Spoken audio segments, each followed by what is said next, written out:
Assalamualaikum warahmatullahi wabarakatuh. Innal hamdalillah nahmaduhu wa nasta'inuhu wa nastaghfiruhu wa nastahdihi wa natubu ilaihi wa na'udzu billahi min syururi anfusina wa sayyiati a'malina. Man yahdihillahu fala mudhillalah wa man yudlil fala hadiyalah. Wa asyhadu an la ilaha illallah wahdahu la syarika lah wa asyhadu anna Muhammadan abduhu wa rasuluhu la nabiyya ba'dah. Ya ayyuhan nasu ittaqu rabbakumul ladzi khalaqakum min nafsin wahidah wa khalaqa minha zawjaha wa batha minhuma rijalan katsiran wa nisaa'a wattaqullaha alladzi tasaaluna bihi wal arham innallaha kana 'alaikum raqiba. Amma ba'd.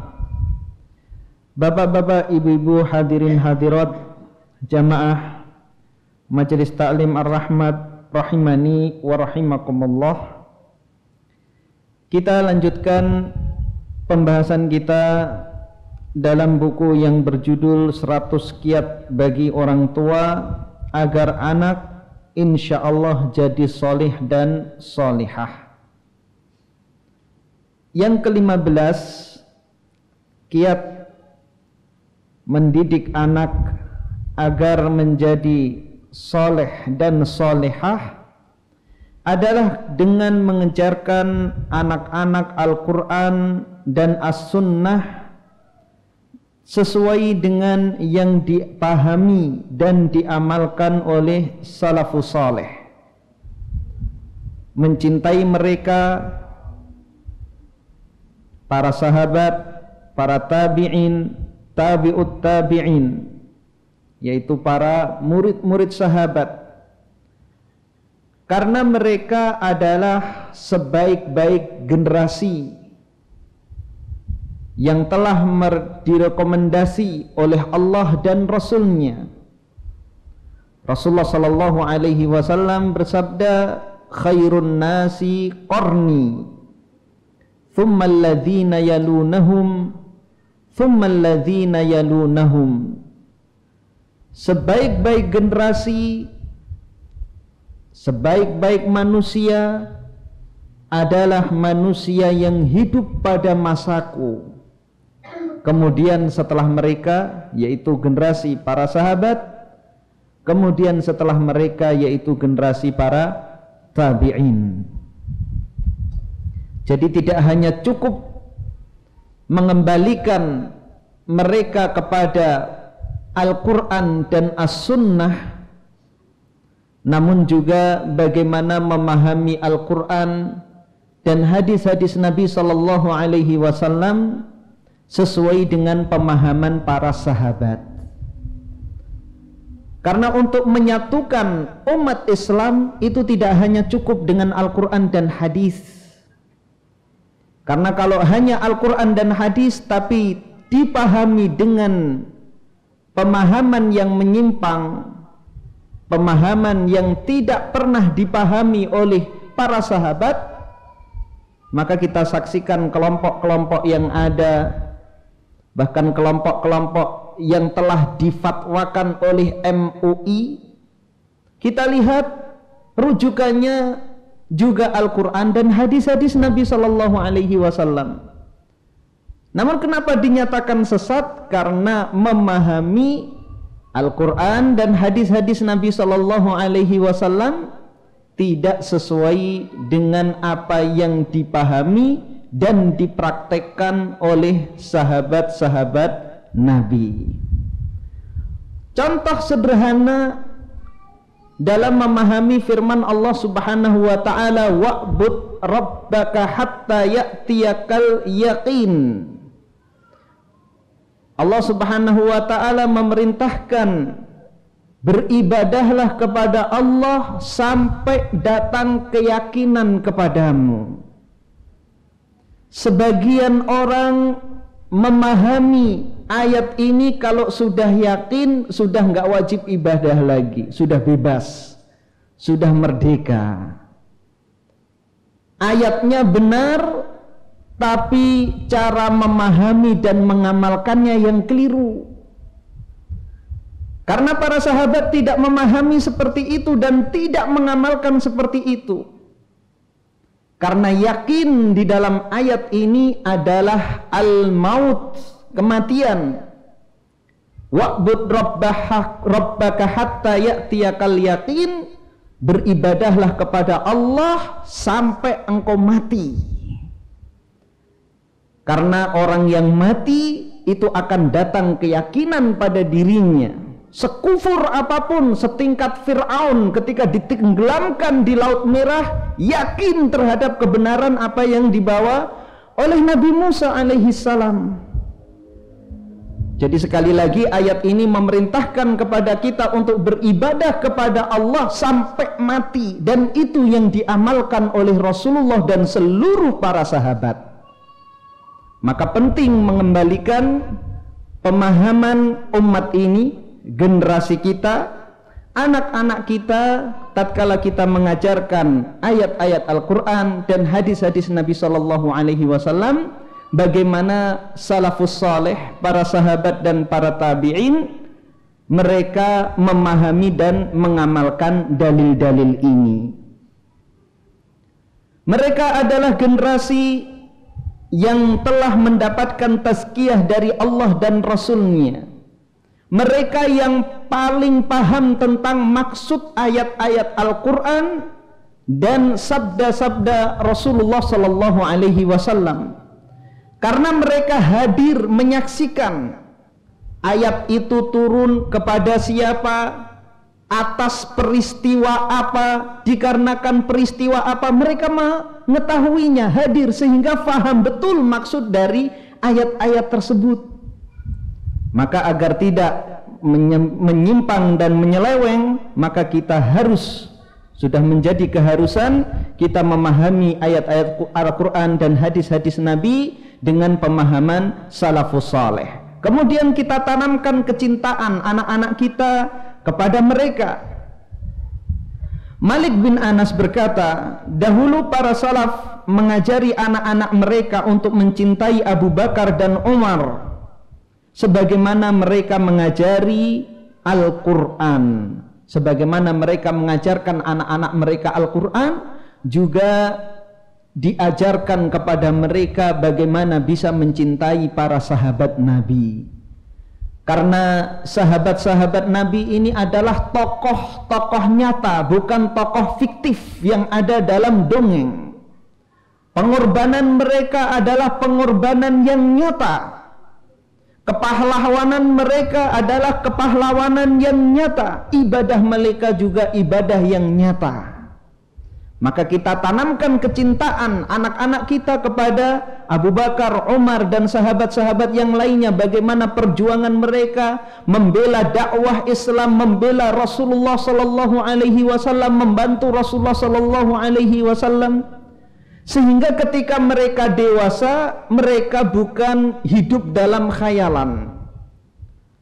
Maka sangat disayangkan sebagian masyarakat muslim menghibur anak-anak mereka dengan tokoh-tokoh fiktif. Dihibur dengan Pokemon, Batman, Superman, sehingga mereka hidup dalam khayalan. Tingkat khayalnya tinggi, mereka tingkat produktivitasnya rendah. Karena apa? Terbiasa dengan khayalan. Namun kalau kita kisahkan tentang bagaimana Khalid ibnul Walid, bagaimana Usamah bin Zaid, bagaimana Khabbab ibnul Arad, Bilal bin Rabah, perjuangan yang nyata, amalan yang nyata, maka mereka akan berusaha meraih, meniti jejak mereka. Dan jangankan sebelum beramal mencontoh mereka, sekedar mendengarkan kisah mereka dan kita mengkisahkan kisah mereka itu sudah dinilai ibadah oleh Allah Subhanahu wa taala. Ibnu Qudamah Al-Maqdisi menyebutkan inda dzikris shalihin tanzilur rahmah. Tatkala menyebutkan kisah-kisah orang soleh, maka akan turun rahmat. rahmat Allah Subhanahu wa taala akan turun. Sebagaimana ghibah, membicarakan aib orang lain itu kita mendapatkan dosa, maka membicarakan kebaikan orang lain, membicarakan kebaikan orang-orang soleh ini mendapatkan pahala. Karena akan tumbuh kecintaan di dalam hati kita kepada orang soleh, dan kecintaan terhadap orang soleh itu juga konsekuensi dari kecintaan kepada Allah Subhanahu wa taala. Rasulullah sallallahu alaihi wasallam di salah satu doanya berdoa, Allahumma inna nas'aluka hubbak wa hubba man yuhibbuk wa hubba amalin yuqarribuni ila hubbik. Ya Allah, aku memohon kepadamu agar engkau karuniakan cinta kepadamu dan cinta kepada orang-orang yang mencintaimu, orang-orang yang engkau cintai, dan mencintai amalan yang engkau cintai. Jadi konsekuensi dari cinta kita kepada Allah, kita juga mencintai hamba-hamba yang dicintai oleh Allah Subhanahu wa ta'ala. Jangan sampai ada di hati kita kebencian kepada orang-orang soleh. Wala taj'al fi qulubina ghillan lil ladzina amanu. Doa orang-orang beriman, ya Allah, janganlah engkau berikan di dalam hatiku kedengkian kepada orang-orang beriman. Sebagaimana orang-orang Rafidah, mereka membenci para sahabat. Karena apa? Karena kabar, kisah, cerita yang keliru yang sampai kepada mereka tentang karakter, sifat Abu Bakar, Umar, dan Utsman. Maka kita tanamkan kepada anak-anak kita sifat-sifat mulia yang dimiliki oleh Abu Bakar, Umar, Utsman, Aisyah radhiyallahu anhum ajma'in. Maka dengan mencintai mereka, kita akan mendapatkan pahala dari Allah Subhanahu wa ta'ala. Selanjutnya yang ke-16, hendaklah kita membiasakan kepada anak-anak untuk memakai pakaian syar'i yang menutup aurat sejak dini, dan jangan biasakan mereka dengan pakaian tipis, ketat, dan tidak menutup aurat, atau juga pakaian yang menyerupai orang-orang fasik. Meskipun anak kecil belum terbebani syariat, namun kita biasakan menjauhi hal-hal yang mungkar. Meskipun anak kecil kalau melakukan perbuatan kemaksiatan itu tidak berdosa, tapi kalau sejak kecil kita tidak biasakan mereka menjauhi hal-hal yang maksiat, maka begitu balik, sudah mencapai akil balik, maka kita akan susah untuk mengarahkan mereka. Jadi meskipun masih kecil, biasakan memakai pakaian syar'i. Karena pakaian syar'i ini diwajibkan oleh Allah Subhanahu wa ta'ala di dalam ayat-ayat Al-Quran dan Rasulullah sallallahu alaihi wasallam di dalam hadis-hadisnya. Di dalam surah Al-Ahzab ayat 59, Allah Subhanahu wa ta'ala berfirman, ya ayyuhan nabi qul li azwajika wa banatika wa nisa'il mu'minin yudnina 'alaihinna min jalabibihin. Wahai nabi, katakanlah kepada istri-istrimu, anak-anak perempuanmu, dan istri-istri orang beriman. Ingat, di sini perintahnya adalah wanita-wanita yang beriman, istri-istri orang beriman. Hendaklah mereka menjulurkan jilbabnya ke seluruh tubuh mereka. Jadi anggapan yang salah kalau mengatakan bahwa jilbab itu adalah pakaian adat istiadat bangsa Arab. Karena apa? Allah Subhanahu wa ta'ala memerintahkan kepada Nabi dan istri-istri orang beriman, bukan hanya istri-istri orang Arab.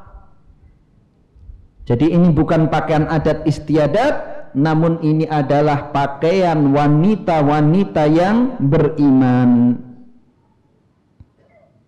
Rasulullah sallallahu alaihi wasallam bersabda, mengatakan kepada Asma Di dalam hadis yang diriwayatkan oleh Imam Abu Dawud, ya Asma, innal mar'ata idza balagatil mahidha lam tasluh an yura minha illa hadha wa hadha, wa asyara ila wajhihi wa kaffaihi. Wahai Asma, jika seorang wanita telah mengalami haid, tidak layak baginya memperlihatkan bagian tubuhnya kecuali ini dan ini. Rasulullah sallallahu alaihi wasallam menunjuk kepada wajah dan kedua telapak tangan. Jadi selain wajah dan kedua telapak tangan adalah aurat bagi wanita. Kemudian aurat laki-laki, Rasulullah sallallahu alaihi wasallam bersabda, ma bainas surrati warrukbati auratun. Bagian tubuh yang ada di antara pusar dan lutut adalah aurat. Jadi laki-laki pusarnya dan lututnya itu adalah aurat, tidak boleh dilihat meskipun sesama laki-laki, kecuali ada keperluan medis, ini darurat diperbolehkan, pengobatan ini diperbolehkan. Ketika sudah dewasa hanya boleh dilihat atau diperlihatkan kepada pasangan saja. Adapun kepada orang lain, baik laki-laki maupun wanita, tidak diperbolehkan. Rasulullah sallallahu alaihi wasallam juga mengatakan kepada sahabatnya, Jarhad, ya Jarhad, ghatti fakhidhaka fa innal fakhidha auratun. Wahai Jarhad, tutupilah pahamu, sesungguhnya paha termasuk aurat. Dan di dalam sholat ini perlu diperhatikan, ya, di dalam sholat diperhatikan, karena Rasulullah Shallallahu Alaihi Wasallam ya sudah menentukan batasan aurat, dan Allah Subhanahu Wa Taala ketika memerintahkan untuk ketika hendak melakukan sholat menghadap Allah Subhanahu Wa Taala, tidak hanya menyebutkan pakaian saja. Khudhu zinatakum inda kulli masjid. Hendaklah kalian mengambil perhiasan. Jadi tidak hanya pakaian saja. Tatkala kalian berangkat ke masjid untuk menunaikan sholat. Artinya apa? Meskipun aurat sudah tertutup, pusar, lutut sudah tertutup, maka ketika hendak pergi ke masjid, kita hendak melakukan sholat menghadap Allah Subhanahu Wa Taala, kita juga harus memakai pakaian yang pantas, perhiasan untuk menghadap kepada Allah Subhanahu Wa Taala. Jadi meskipun tidak wajib, ya, peci ini seyogyanya, sepantasnya kita pakai. Dan satu masyarakat ke masyarakat lain adatnya berbeda bagaimana mereka memakai pakaian yang pantas ketika beribadah. Kalau di kalangan bangsa Arab mungkin memakai simak, memakai gutroh, memakai imamah, memakai sorban. Kalau kita memakai peci, meskipun itu tidak wajib, ini adalah perintah Allah Subhanahu Wa Taala yang harus kita perhatikan. Khudhu zinatakum inda kulli masjid. Ambillah perhiasan kalian. Maka sangat tidak pantas kalau orang sholat hanya memakai pakaian yang menutupi pusarnya saja dan lututnya saja, sementara pakaian atasnya tidak dia pakai. Kalau menghadap Pak Lurah saja dia perhatikan penampilannya, ngaca bolak-balik sudah benar atau belum kerahnya diperhatikan, apalagi ketika menghadap Allah Subhanahu Wa Taala. Jadi batasan aurat pada laki-laki, ya, yang wajib ditutup adalah pusar dan lutut, namun ketika menghadap kepada Allah Subhanahu Wa Taala ini perlu diperhatikan. Rasulullah Sallallahu Alaihi Wasallam juga bersabda di dalam hadis yang diriwayatkan oleh Imam Ahmad, Imam Muslim dan Abu Dawud, la yanzuru rajulu ila auratir rajul walal mar'atu ila auratil mar'ah wala yufdir rajula ila rajuli fi thawbin wahidin wala tufdil mar'atu ilal mar'ati fi thawbil wahid. Janganlah seorang laki-laki melihat aurat laki-laki. Ini larangan meskipun sesama laki-laki. Dan jangan pula seorang wanita melihat aurat wanita lain. Janganlah seorang laki-laki tidur dengan laki-laki lain dalam satu selimut. Ini larangan. Dan jangan pula seorang wanita tidur dengan wanita lain dalam satu selimut. Karena ini berbahaya, merupakan bibit-bibit bisa menimbulkan lesbian dan gay. Ini dilarang di dalam syariat kita. Jadi syariat kita tidak hanya melarang perbuatannya, namun hal-hal yang bisa menimbulkan, mengarah ke perbuatan tersebut dilarang di dalam agama Islam. Dilarang kita berselimut, berduaan meskipun sesama jenis. Jadi kita hanya diperbolehkan satu selimut dengan pasangan kita. Adapun yang lain itu tidak diperbolehkan. Yang ke-17, hendaklah kita memerintahkan kepada anak-anak untuk sholat di awal waktu. Dan hendaklah kita mengajak anak laki-laki untuk selalu melaksanakan sholat berjamaah di masjid. Serta kita memisahkan tempat tidur antara anak-anak laki-laki dan anak-anak perempuan. Perintah menjalankan sholat disebutkan di banyak ayat di dalam Al-Quran. Di antaranya di dalam surah Toha ayat 132, wa'mur ahlaka bis-shalah wastabir 'alaiha. Dan perintahkanlah kepada keluargamu untuk mendirikan sholat, dan bersabarlah kamu untuk mengerjakannya. Karena sholat itu adalah rutinitas ibadah yang paling banyak, sehari 5 kali, dan dia adalah ibadah yang paling agung, ibadah yang paling mulia di sisi Allah Subhanahu wa ta'ala, yang mana kelak di hari kiamat yang akan dihisab pertama kali adalah sholat kita. Kalau baik sholatnya, maka baik amalan-amalan yang lain.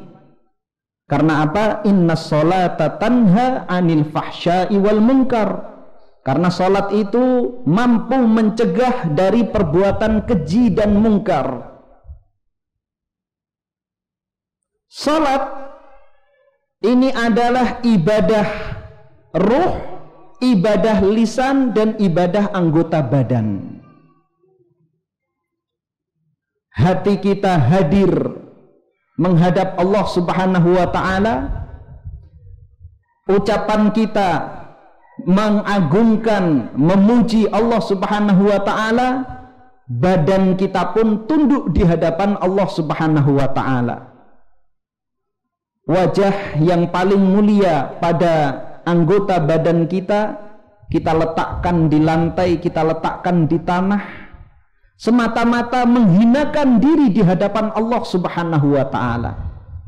Kita mengakui kelemahan dan kekurangan kita, dan kita mengakui kebesaran dan keagungan Allah Subhanahu wa ta'ala.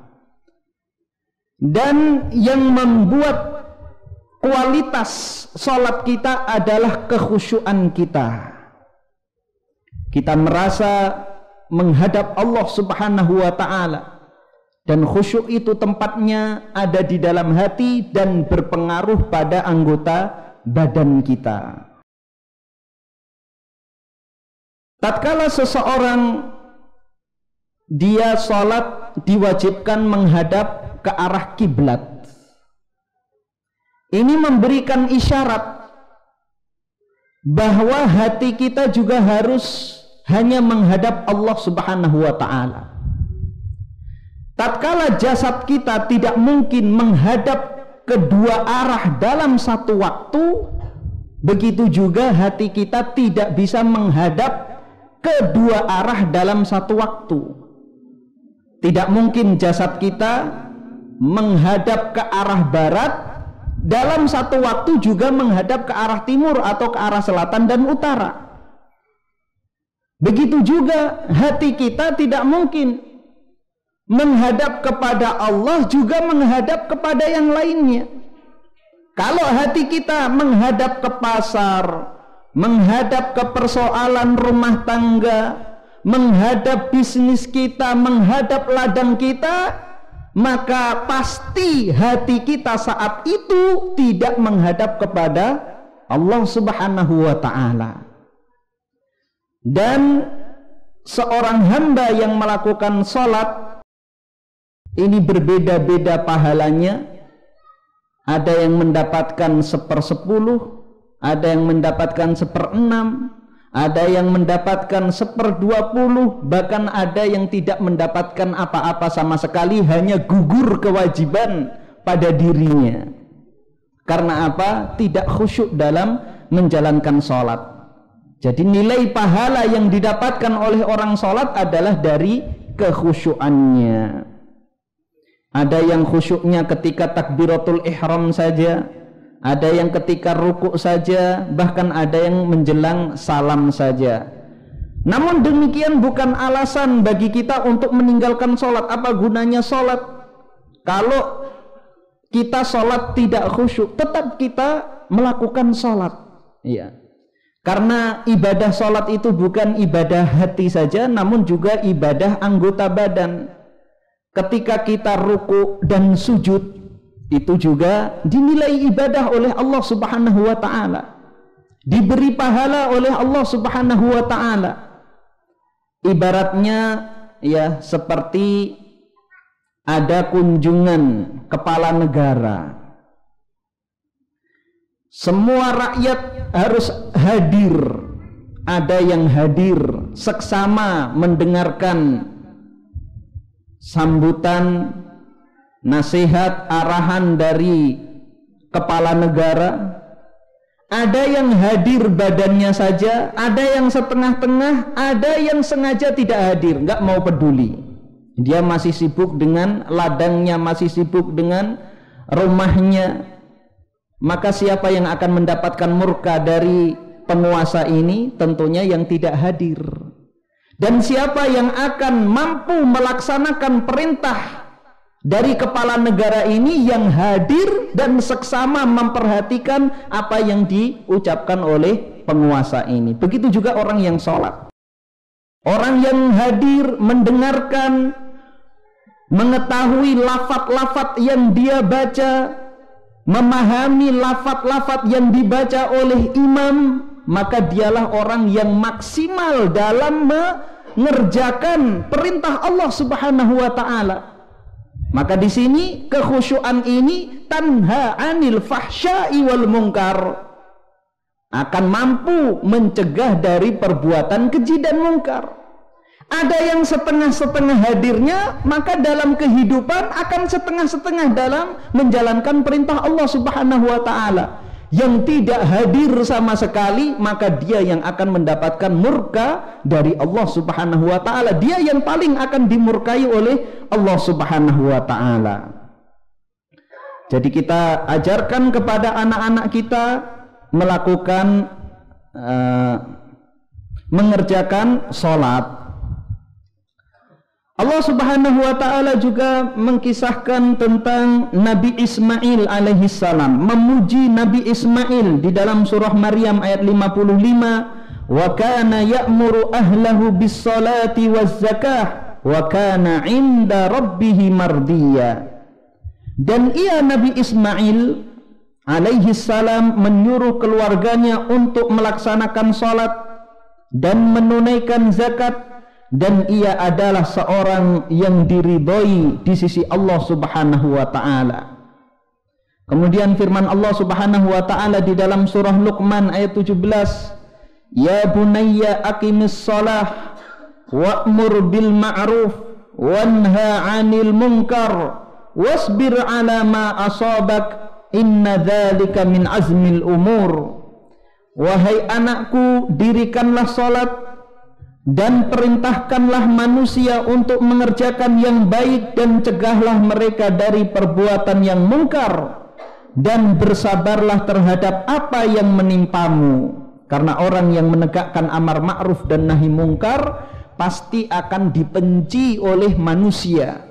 Pasti akan dibenci oleh manusia.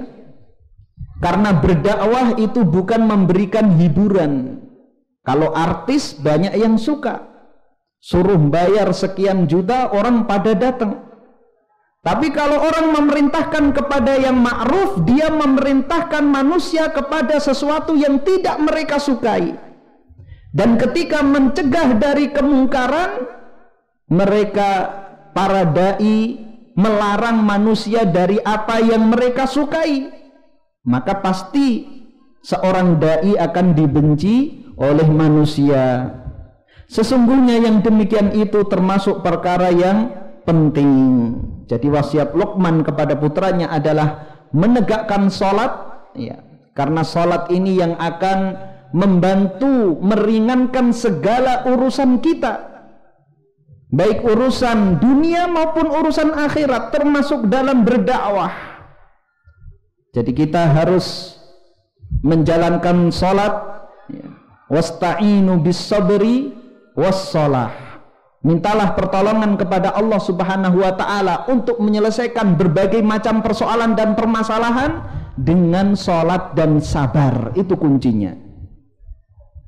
Persoalan di dalam berdakwah, persoalan rumah tangga, persoalan di masyarakat, persoalan mencari dunia, persoalan mencari surga Allah Subhanahu wa ta'ala, maka kita meminta pertolongan kepada Allah Subhanahu wa ta'ala dengan sabar dan sholat.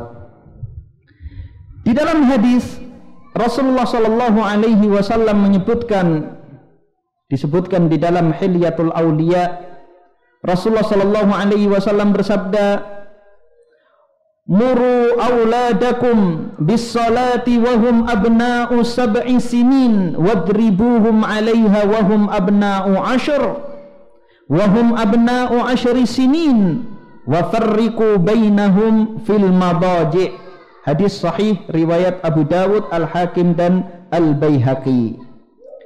Perintahkan anak-anak kalian untuk mengerjakan sholat ketika mereka berusia 7 tahun.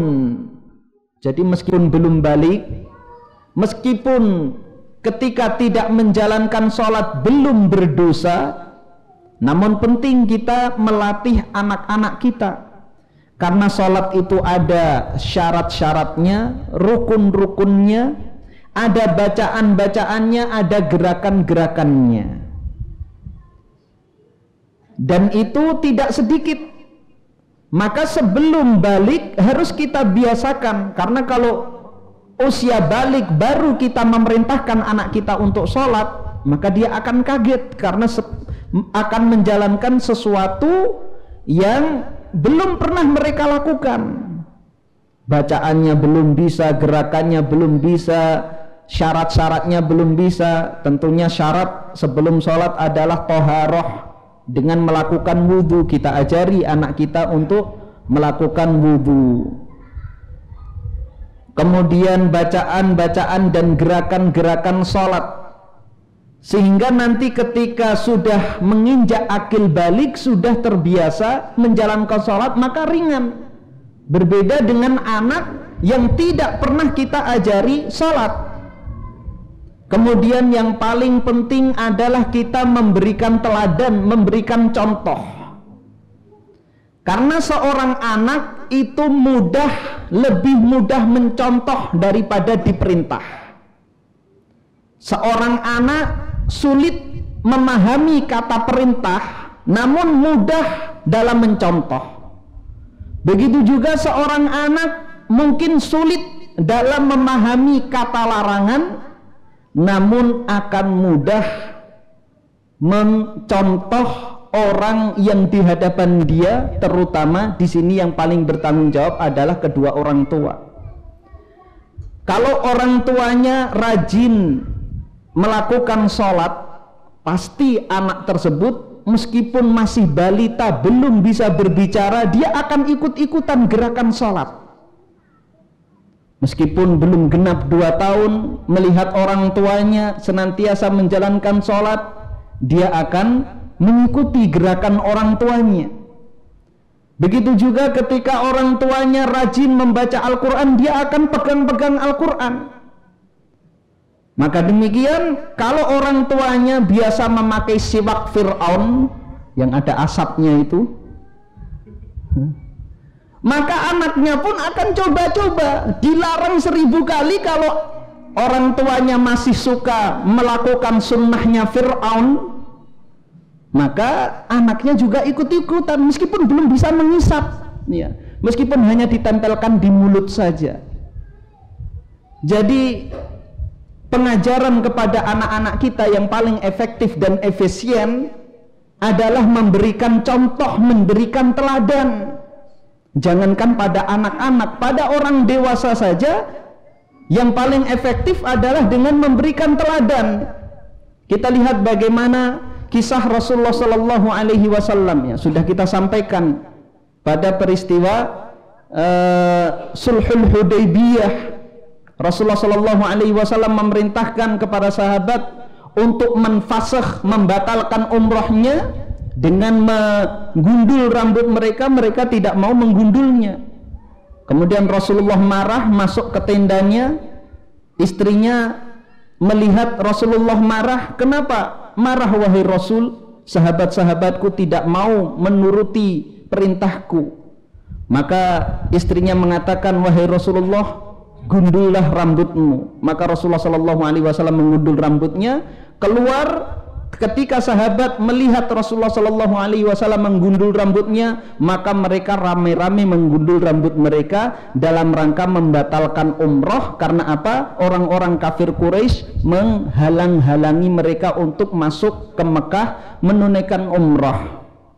Namun dalam hal ini kita jangan suudzon, berburuk sangka kepada para sahabat bahwa sahabat tidak mau mengikuti perintah Rasulullah. Namun karena ada harapan pada diri mereka bahwa Rasulullah SAW membatalkan keputusannya, karena mereka melihat di kepala Rasulullah masih ada rambutnya, belum melakukan tahallul.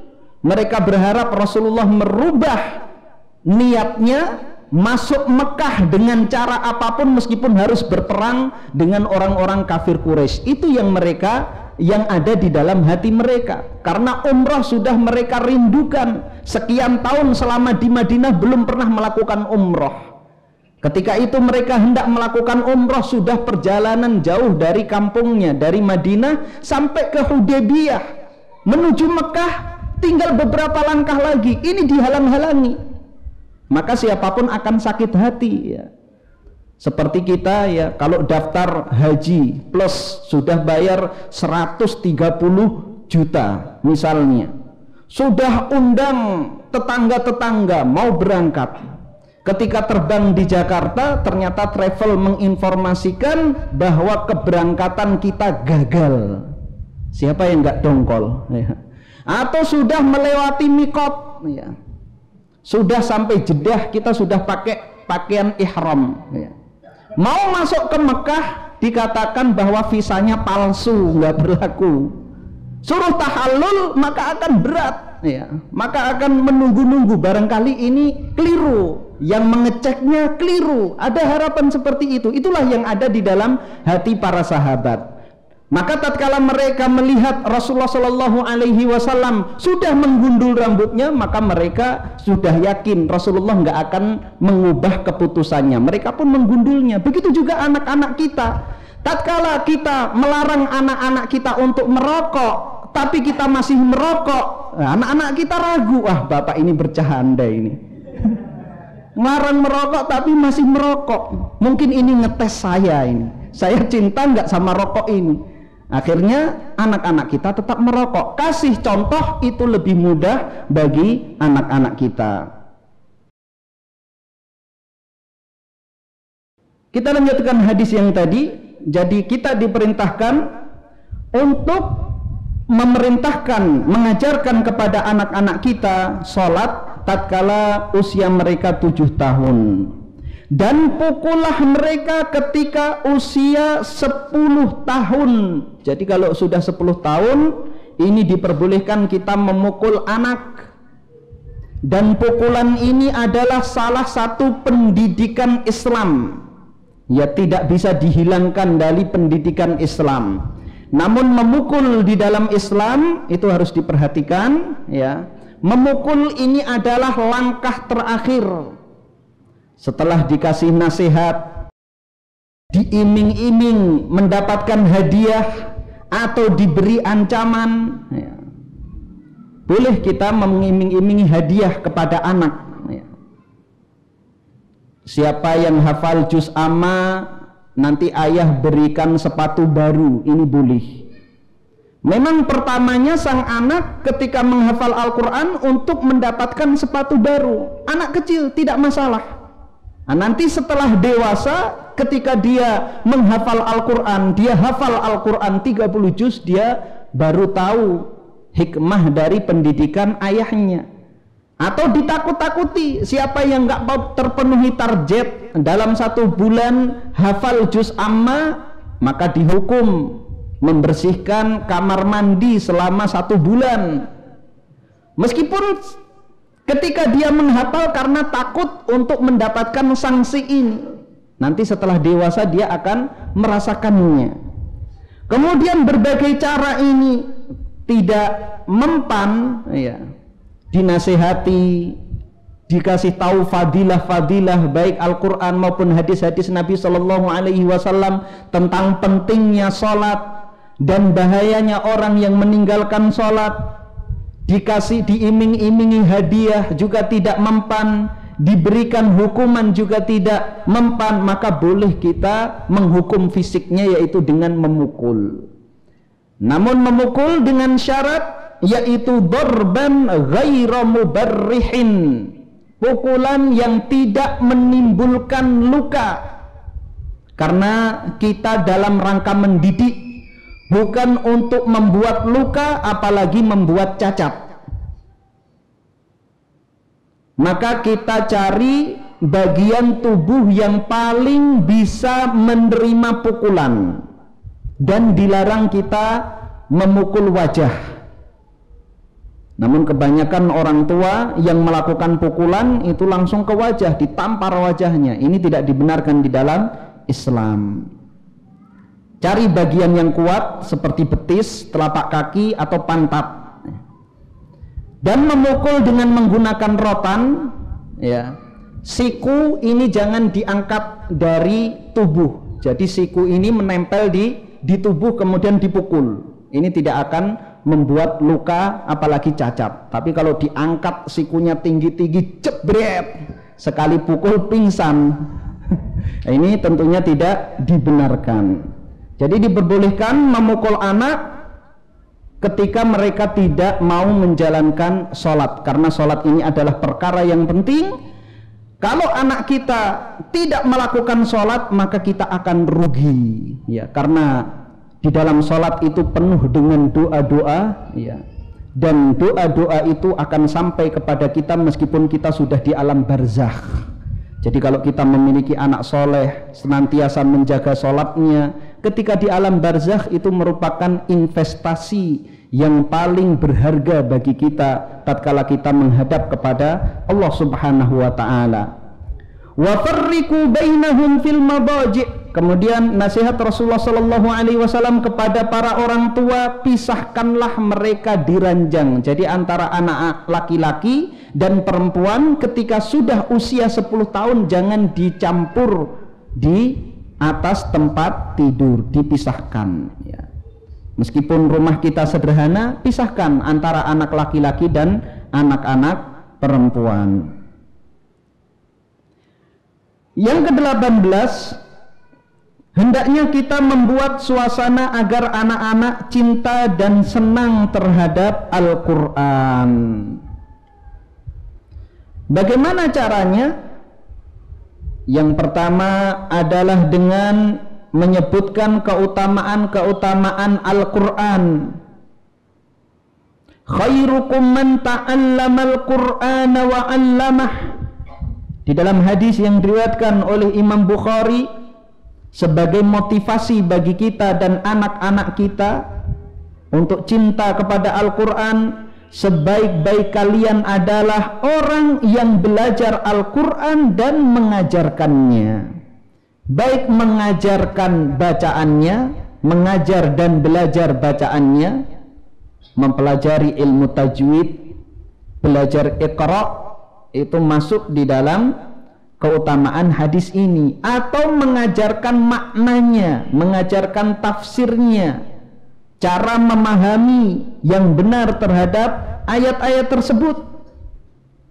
Kemudian di dalam hadis yang sahih yang diriwayatkan oleh Imam Al-Hakim dari sahabat Buraidah radhiyallahu an, Rasulullah sallallahu alaihi wasallam bersabda, "Man qara'al Qur'ana wa ta'allama wa 'amila bihi ulbisa walidahu yaumal qiyamati tajan min nur daw'uhu mithla daw'is syamsi."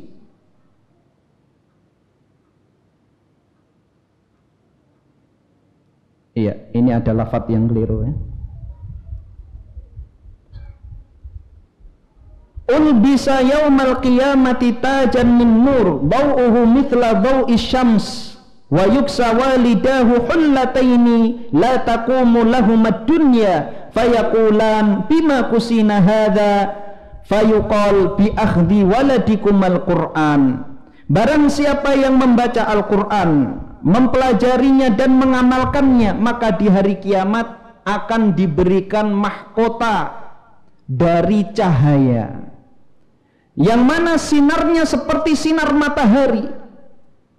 Ini ketika di padang mahsyar, untuk membedakan, memuliakan para penghafal Al-Quran. Ketika di padang mahsyar, mereka diberikan mahkota dari cahaya yang sinarnya seperti sinar matahari, maka manusia pun bisa melihatnya untuk memuliakan mereka. Dan kedua orang tuanya diberikan dua pakaian yang mewah yang tidak ternilai dengan dunia dan seisinya. Maka kedua orang tuanya heran, di dunia amalnya biasa-biasa saja. Maka mereka bertanya, bima kusina hada, dengan apa kami diberi pakaian yang mewah ini? Maka dijawab oleh malaikat, bi akhdhi waladikum al-Qur'an, karena anak kalian telah mengambil Al-Qur'an. Subhanallah. Maka penting kita mengarahkan anak didik kita, anak-anak kita untuk menghafal Al-Qur'an. Bukan berarti kita mengarahkan semua anak-anak kita menjadi imam masjid semuanya, tidak. Ya, karena kalau semuanya jadi imam, siapa yang jadi makmum? Namun kelak mereka menjadi apapun, kita usahakan mereka memiliki basic Al-Quran. Dan sekarang universitas-universitas negeri terkemuka di Jawa itu memberikan beasiswa penuh kepada para penghafal Al-Quran, termasuk putri ketua yayasan kami dulu di Bogor, ya, anaknya bermodalkan ijazah hafalan Al-Quran 30 juz, ijazah SMU paket, bisa masuk kuliah kedokteran, masuk UII Jakarta, masuk fakultas kedokteran dengan mendapatkan beasiswa. Padahal apa? Di pesantren pelajaran MIPA itu tidak sebanyak di sekolah negeri, sekolah umum. Namun kenapa justru universitas-universitas tersebut memberikan beasiswa kepada para penghafal Al-Quran, bukan pada anak-anak yang lulusan sekolahan umum, SMU negeri, ya, yang mendapatkan mungkin nilai MIPA-nya kumlot, namun justru yang diutamakan adalah para penghafal Al-Quran. Ya, menurut mereka kalau Al-Quran saja bisa dihafal, maka ilmu yang lain tentunya akan mudah bagi mereka. Jadi mereka tidak sia-sia mentransfer ilmu kepada para penghafal Al-Quran. Jadi baru di dunia saja sudah mendapatkan kemudahan seperti ini, terlebih-lebih di akhirat dari hadis yang kita bacakan tadi. Dan para ulama kita, ya, mereka tidak hanya saja piwai dalam ilmu agama, ya, seperti Ibnul Qayyim, Imam Syafi'i, mereka selain pandai dalam ilmu agama, menguasai ilmu fikih, ilmu tafsir, ilmu hadis, keduanya juga menguasai ilmu kedokteran. Jadi kita usahakan anak-anak kita, mereka kelak akan jadi apapun, ya, jadi birokrat maupun teknokrat, adalah birokrat dan teknokrat yang faham ngerti Al-Quran. Maka negeri ini akan makmur jika dipimpin oleh para penghafal Al-Quran. Negeri ini akan makmur jika pedagang-pedagangnya hafal Al-Quran. Dan masyarakat ini akan baik, dokternya, semuanya mereka memiliki basic Al-Quran. Abdullah ibnu Abbas mengatakan ketika Rasulullah SAW wafat, aku masih berusia 10 tahun dan aku telah faham ayat-ayat muhkamat. Jadi tidak hanya faham, tidak hafal Al-Quran saja Abdullah ibnu Abbas, tapi 10 tahun sudah hafal tafsirnya, sudah mengerti tafsirnya. Karena didoakan oleh Rasulullah SAW, Allahumma faqihhu fid din wa 'allimhu ta'wil. Ya Allah, jadikanlah Ibnu Abbas faqih, memahami ilmu agama dan memahami tafsir-tafsir Al-Quran. Kemudian yang terakhir pada kesempatan pagi hari ini adalah mengajarkan kepada anak-anak bagaimana beribadah yang benar, seperti wudhu, sholat, puasa, zikir, dan lain-lain. Rasulullah SAW mengutus seseorang pada pagi hari Asyura kepada penduduk beberapa dusun kaum Ansor yang berada di sekitar Madinah untuk menyerukan, barang siapa berada di pagi hari dalam keadaan berpuasa, maka hendaklah ia menyempurnakan puasanya, yaitu pada puasa Asyura. Dan barang siapa yang berada di pagi hari dalam keadaan berbuka, maka hendaklah ia menyempurnakan sisa harinya. Setelah itu kami pun berpuasa. Kami insya Allah juga mengkondisikan anak-anak kami untuk berpuasa. Kami pergi ke masjid, lalu kami berikan kapas kepada mereka sebagai mainan. Jika salah seorang anak di antara mereka ada yang menangis karena minta makan, maka kami baru memberikan kepadanya ketika berbuka. Jadi dialihkan konsentrasi mereka dari perut menuju mainan. Jadi ketika Rasulullah SAW menganjurkan mereka untuk puasa sunnah, mereka berpuasa. Tidak hanya mereka juga kondisikan anak-anak mereka. Kemudian mereka hibur anak-anak mereka, diajak ke masjid, dikasih kapas. Dulu permainannya hanya kapas, belum ada balon, ya. Permainan-permainan yang mubah, ya, permainan-permainan yang tidak ada maksiatnya, ya.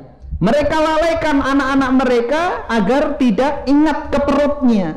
Jadi dikasih kapas untuk main-main sehingga mereka menyempurnakan puasanya sampai tenggelam matahari baru mereka mengasih makan. Begitu salafus soleh, pada amalan yang sunnah pun mereka bersemangat. Kalau kita cuman sunnah kita tinggalkan, tidak. Salafus soleh, para sahabat bersemangat bahkan mengkondisikan anak-anak mereka juga untuk berpuasa.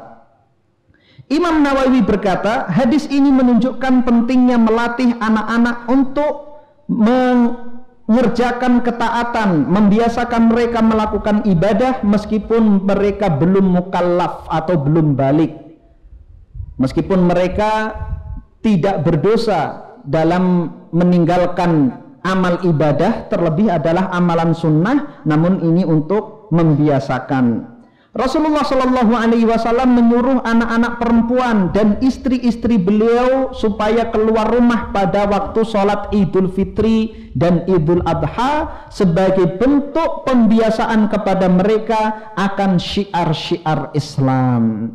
Jadi ini semuanya telah dicontohkan oleh Rasulullah dan para sahabat, membiasakan anak-anak sejak dini untuk melakukan berbagai macam amal ibadah, dan tentunya menghindarkan dari mereka perbuatan-perbuatan yang tercela seperti membuka aurat dan lain sebagainya. Wallahu ta'ala a'lam bishawab. Kita cukupkan sampai di sini. Apabila ada pertanyaan, kami persilahkan.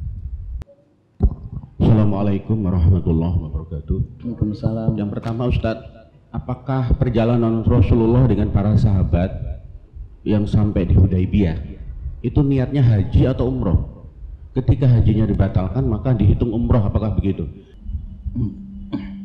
Untuk pertanyaannya, ya, jadi memang Rasulullah Shallallahu Alaihi Wasallam berniat untuk umrah, ya, bukan untuk haji. Haji Rasulullah Shallallahu Alaihi Wasallam melakukannya pada tahun 9 Dzulhijjah. Baik haji maupun umrah, ya, kalau kita sudah melakukan nusuk, ya, sudah masuk pada ihram dari mikot, semisal di sini Rasulullah dari Madinah, dari Dzulhulaifah atau Bir Ali, sudah memakai pakaian ihram, kemudian mengatakan Allahumma labbaika umrah kalau umrah, Allahumma labbaika hajjan kalau haji.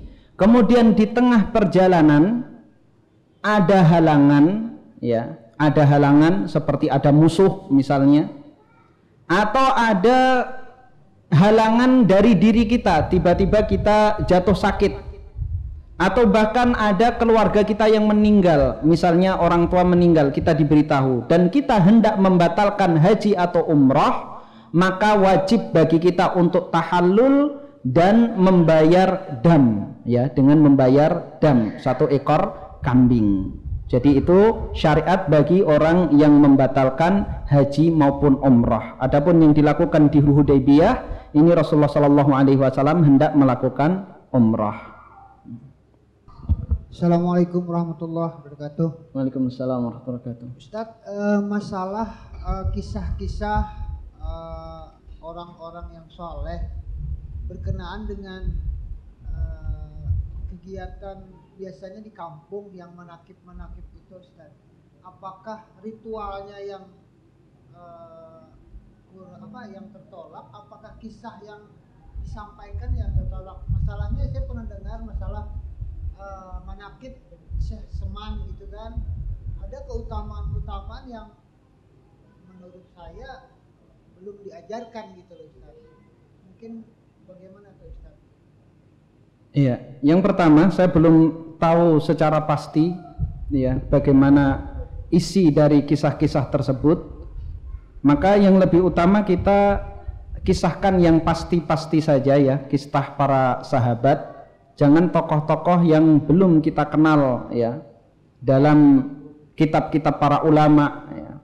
Kita tentunya membaca kisah Abu Bakar, Omar, Uthman, Ali, atau para ulama semisal Imam Syafi'i, Imam Malik, Imam Ahmad, dan lain sebagainya. Adapun kisah ulama-ulama yang tidak ada karya ilmunya, ya, ulama-ulama yang tidak ada karya ilmunya, maka lebih baik kita hindari.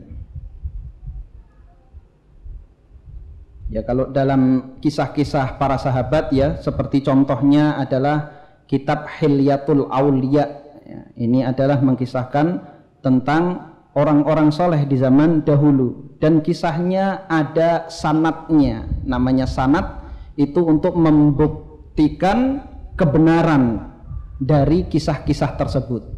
Jadi sanad itu ciri khas dalam agama Islam. Agama Islam ini bisa terjaga kemurniannya karena ada sanad, ya. Tidak hanya sanad hadis, namun juga sanad kisah-kisah orang-orang soleh. Karena kalau tidak ada sanadnya, maka orang akan sembarangan menisbatkan hadis kepada Rasulullah, juga termasuk menisbatkan kisah atau perkataan kepada para ulama, mengatakan ini perbuatannya Imam Syafi'i. Mana sanadnya? Ini bisa dibuktikan karena orang banyak berdusta atas nama tokoh.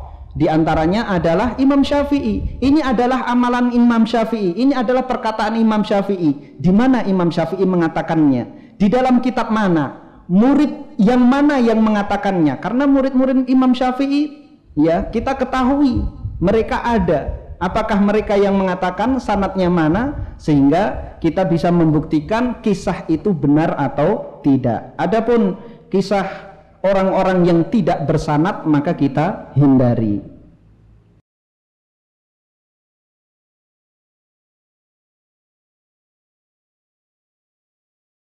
Assalamualaikum warahmatullahi wabarakatuh. Berhubungan dengan harus memisah tempat tidur antara anak dengan anak, antar anak dan orang tua, bagaimana kasusnya jika rumah mereka sempit, Ustadz, bagaimana solusinya? Iya, anak laki-laki bersama anak laki-laki, anak perempuan bersama anak-anak perempuan. Ya, kalau tidak ada tempat tidur yang berpisah, tempatnya dipisah ya. Jangan dicampur aduk ya. Ikan pindang sama ikan pindang, ikan teri sama ikan teri, meskipun satu meja ya. Jadi mungkin itu solusinya ya. Anak-anak laki-laki misalnya di sebelah kanan, anak-anak perempuan di sebelah kiri, tidak diselang-seling. Ini pertanyaannya panjang sekali. Afan Ustadz, ana mau nanya, apakah ada dalil tentang perintah memakai celana cingkrang? Apakah Rasulullah, sahabat tabi'in dan tabi'in memakai celana cingkrang? Kalau tidak, mengapa seperti diwajibkan kita memakai celana cingkrang dalam kajian sunnah? Bukankah perintah Rasulullah sebatas larangan pakaian di bawah mata kaki, bukan celana cingkrang? Ada juga teman anak ajak menggunakan celana cingkrang.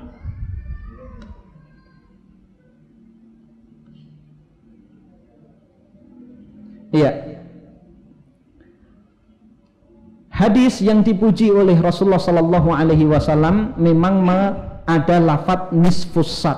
Pakaian Muslim itu nisfus sak. Nisfus sak artinya adalah sebatas betis. Ya, pakaian bagi laki-laki itu sebatas betis. Maka diperbolehkan, ya, diperbolehkan diulurkan ke bawah tapi tidak melebihi mata kaki. Itu hadisnya sahih dari Rasulullah Sallallahu Alaihi Wasallam. Kenapa sekarang kita kelihatan janggal kalau melihat orang yang pakaiannya seperti itu? Karena tidak dibiasakan amalan sunnah. Yang mana suatu masyarakat kalau terbiasa amalan bid'ah, amalan yang menyelisihi Rasulullah dan para sahabatnya, maka akan hilang amalan sunnah sekadar amalan bid'ah yang tersebar di masyarakat tersebut, sehingga amalan sunnah yang diingkari justru amalan bid'ah yang mereka amalkan. Bahkan pakaian yang melanggar syariat pun menjadi biasa kalau terbiasa terjadi di masyarakat kita. Laki-laki yang pakaian cingkrang dipermasalahkan, wanita yang memakai pakaian sebatas paha tidak dipermasalahkan. Karena apa? Biasa. Dan itu diakui oleh para pelaku maksiat ya. Hitler mengatakan kebohongan itu kalau diungkap, diucapkan berulang-ulang maka akan menjadi seolah-olah kebenaran.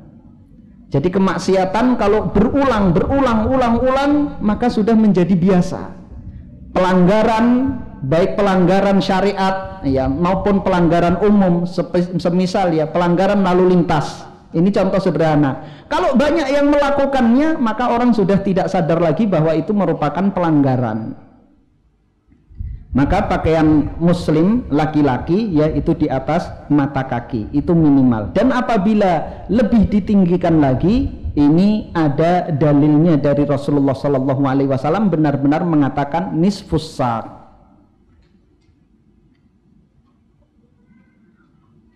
Ustadz, di grup WA teman kuliah S1 terdapat informasi terkini terkait profesi, tausiah, canda-canda yang nyerempet dalam kurung porno, baik berupa kata maupun gambar. Pertanyaan saya, apakah grup WA seperti ini layak diikuti? Mengingat pernah terjadi CLBK, cinta lama bersemi kembali. akibat bisikan syaitan yang terkutuk. Pernah dari cap lanji. Apa ini?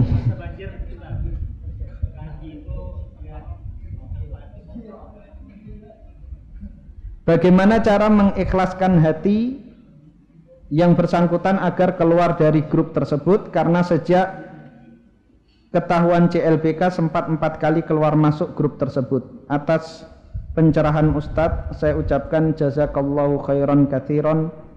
Iya. Dalam bermuamalah dengan manusia secara umum ya, baik di media sosial maupun di masyarakat, di dunia nyata, memang kita akan mendapati hal-hal seperti ini. Maka kita mengetahui kapasitas diri kita. Apakah tatkala kita bergaul baik di dunia maya maupun di dunia nyata kita bisa memberikan pengaruh, atau justru kita yang terpengaruh? Kalau kita bisa memberikan pengaruh yang positif, ya, meskipun mereka tidak berhenti 100%, maka ini yang lebih utama kita bergaul dengan mereka. Sebagaimana sabda Rasulullah sallallahu alaihi wasallam, al-mu'minu alladhi yukhalitun nasa wa yasbiru ala adahum khairun minal mu'minil ladhi alladhi ya'tazilun nas wa la yasbir ala adahum. Seorang mukmin yang bergaul dengan manusia dan bersabar dengan kejahatan-kejahatan mereka menyakiti dirinya, itu lebih baik daripada orang yang beriman yang meninggalkan manusia dan tidak sabar dari gangguan mereka.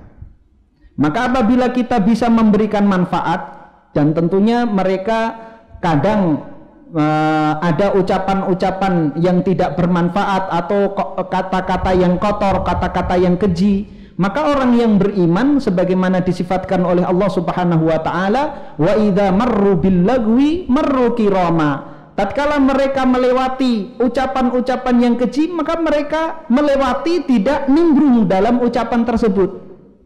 Dan manusia itu tidak 24 jam atau setiap hari selalu mengucapkan ucapan keji. Meskipun preman sekaligus, pasti ada jedanya, ada masa capeknya. Orang yang beriman, yang kuat, yang bersabar, memanfaatkan masa jeda ini untuk memberikan tausiah, memberikan manfaat kepada mereka. Namun apabila hati kita lemah, ya, hati kita lemah, kita mudah terpancing kalau mereka mengucapkan ucapan kotor, mereka menghibah, mereka melakukan perbuatan maksiat, justru kita ikut dan terseret, maka lebih baik yang seperti ini menghindar. Ya, apalagi ini sudah ketahuan ya, ada CLBK, tentunya ini orang tipe yang memiliki hati yang lemah, maka lebih baik menghindar dari grup tersebut dengan meminta maaf, karena lebih baik kita memperbaiki diri kita sendiri daripada kita ingin memperbaiki orang lain sementara hati kita, diri kita hancur. Jadi mohon maaf ya, mohon maaf kepada grup tersebut untuk keluar dari grup tersebut. Afan Ustadz, saya pernah mendengar seorang Ustadz mengatakan kalau mengajar memakaikan niqab bagi anak perempuan sejak balita adalah perbuatan ghulu fiddin. Apakah benar Ustadz? Syukran wa jazakumullahu khairan. Iya, mengajarkan amalan sunnah apapun kepada anak tidak bisa dikatakan ghulu, ya, tidak bisa dikatakan ghulu atau berlebih-lebihan, karena ini dalam rangka membiasakan, ya, amalan yang besar maupun amalan yang kecil, ya, amalan sholat, amalan puasa, dan amalan-amalan yang lain. Bagaimana cara memberi pemahaman pada anak agar mudah mengontrol emosinya saat meminta sesuatu untuk bersabar, sedangkan dari pihak nenek selalu menuruti kemauan cucu? Iya, ini sering terjadi ya. Nenek itu sangat sayang kepada cucu melebihi sayangnya kepada anak-anaknya. Kalau kangen pada cucu, nggak kangen pada anak. Dan terkadang kita repot ya, seluruh kemauan anak itu dipenuhi ya, dituruti oleh nenek ataupun kakek ya. Yang terkadang permintaan anak tersebut membahayakan bagi anak-anak kita. Ini adalah sikap yang tidak mudah ya.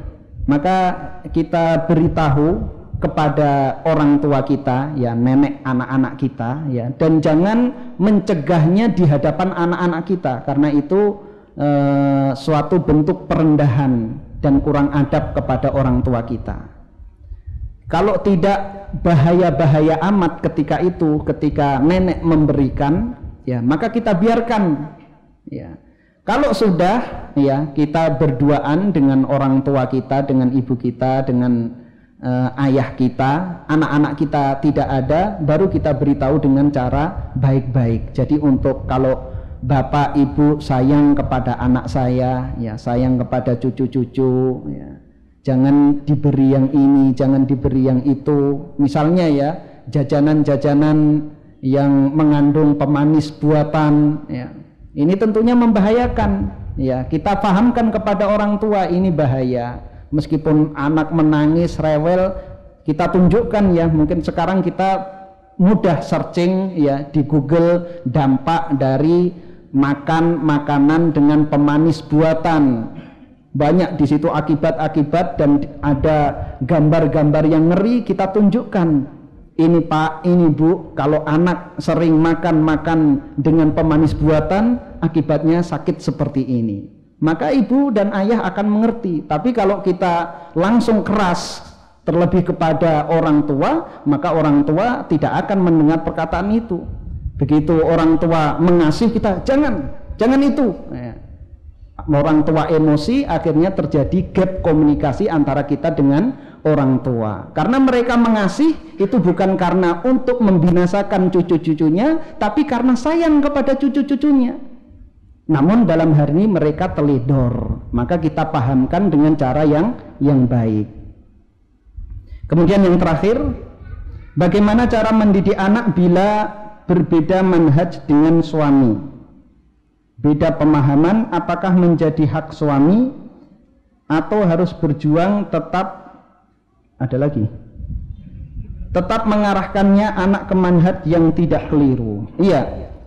Kalau masalah agama ya, tentu suami tidak memiliki hak ya, kecuali dalam amalan-amalan yang sunnah. Suami memiliki hak atas istri ya. Semisal suami melarang istrinya untuk melakukan sholat duha, boleh. Melarang istrinya untuk tidak melakukan puasa Senin Kamis, boleh. Karena ketika melakukan puasa Senin Kamis, dia hanya tidur saja, rumah tidak diurus, anak-anak jadi tidak terurus, maka suami boleh ya. Tapi kalau dalam urusan ya, misalnya ada amalan yang menyimpang dari sunnah Rasulullah SAW, suami tidak boleh memaksa, tidak memiliki hak untuk memaksa. Atau bahkan suami ingin ditemani istrinya dengan melepas jilbabnya, maka ini bukan hak suami. Hak Allah Subhanahu wa Ta'ala lebih besar. Diusap dengan air apakah boleh, atau sampai sebatas mana yang kira-kira supaya tidak membahayakan? Karena yang tiap hari dihadapi itu sulit membangunkan ketika subuh gitu. Kemudian yang kedua, dalam hal mengajarkan puasa sunnah. Kembali, mungkin kalau anak-anak itu dilarang tidak puasa, tidak makan, tidak minum, tahan. Tapi mengajarkan untuk bangun sahurnya kembali yang sulit, Ustaz. Mungkin apakah kalau untuk puasa sunnah untuk anak-anak tidak mengapa tidak sahur itu? Demikian. Iya. Yang pertama, untuk bangun subuh ya, ini dari sebelum tidur. Jadi biasakan anak-anak tidak tidur terlalu malam ya. Habis isya usahakan sudah tidur, maka akan mudah untuk membangunkan subuh. Tapi kalau anak-anak bergadang malam, maka akan sulit ya, akan sulit untuk bangun subuh ya. Mereka belajar bisa habis asar ya. Bahkan kalau bisa, dan ini yang dicontohkan oleh banyak salafus saleh, Bahkan ini yang sangat baik untuk kesehatan, makan itu makan sore bukan makan malam. Jadi sebelum maghrib itu sudah makan, sehingga habis isya itu langsung istirahat, subuh itu sudah fresh. Tapi kalau makannya makan malam setelah isya, perut itu jadi berat, tidur nyenyak sekali. Maka usahakan ya, kalau memiliki kebiasaan keluarga makan sebelum maghrib itu lebih utama ya, daripada makan setelah isya, meskipun tidak wajib maupun tidak sunnah ya. Jadi usahakan kalau tidur setelah isya, ini anjuran Rasulullah Sallallahu Alaihi Wasallam. Rasulullah Sallallahu Alaihi Wasallam tidak suka orang mengobrol antara maghrib dan isya, orang tidur antara maghrib dan isya. Jadi makruh tidur setelah maghrib, dan dimakruhkan mengobrol setelah isya. Jadi kalau tidak ada kepentingan yang perlu ya, tidak perlu kita bergadang di malam hari. Jadi biasakan anak-anak sudah tidur setelah isya, maka subuh akan menjadi mudah. Kemudian tidak sahur untuk puasa sunnah, apalagi anak-anak kecil, kasihan ya, karena mereka memiliki aktivitas, apalagi kalau anaknya sudah sekolah ya, nanti teman-teman yang lain ceria, aktif ya, melakukan tugas-tugas dari guru, anak kita ya lemes saja ya, kasihan. Apalagi itu sunnah ya, yang minimal ya puasa Ramadannya yang kita perhatikan. Adapun amalan sunnah ya, kalau sampai mengganggu aktivitas mereka di sekolah, maka ini juga tidak dibenarkan. Taib, wallahu ta'ala a'lam bishawab. Mohon maaf apabila ada kata-kata yang kurang berkenan. Kita tutup dengan doa kafaratul majelis. Subhanakallahumma hamdika asyhadu an la ilaha illa anta astaghfiruka wa atubu ilaik. Assalamualaikum warahmatullahi wabarakatuh. Yuk ikut dukung dan berpartisipasi perjuangan dakwahsunnah.com dengan cara berikut.